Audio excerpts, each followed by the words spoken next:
Madam, મને છે ને તમારાથી એક પ્રશ્ન છે. હા હા, બોલો ને, શું મેડમ, પ્રશ્ન છે? મારા ઘરમાં છે ને બધા મને એમ કહે છે કે લસણ છે ને શરીર માટે બહુ સારું કહેવાય અને લસણ ખાવું જ જોઈએ. મેડમ, હું કંઈ લસણ વાળી રેસીપી ખાઉં છું ને તો મને ગળામાં, છાતીમાં અને પેટમાં બહુ બળતરા થાય છે અને એસિડિટી જેવું લાગે છે.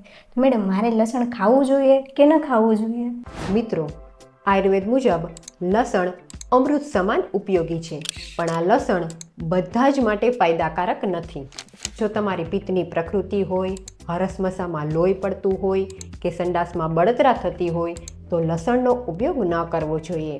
આ ઉપરાંત જે લોકોને મોઢામાં વારંવાર ચાંદા પડતા હોય, છાતી કે પેટમાં બળતરા થતી હોય, પેટમાં અલ્સર હોય, પેશાબમાં બળતરા થતી હોય કે જે બહેનોને માસિક વધારે આવતું હોય તેમણે લસણનો ઉપયોગ ન કરવો જોઈએ, કારણ કે આયુર્વેદ મુજબ લસણ ઉષ્ણ એટલે કે ગરમ તાસીરનું છે અને એટલે જ આ સમસ્યામાં જો લસણનો ઉપયોગ કરવામાં આવે તો આ બધી જ તકલીફ વધી જાય છે.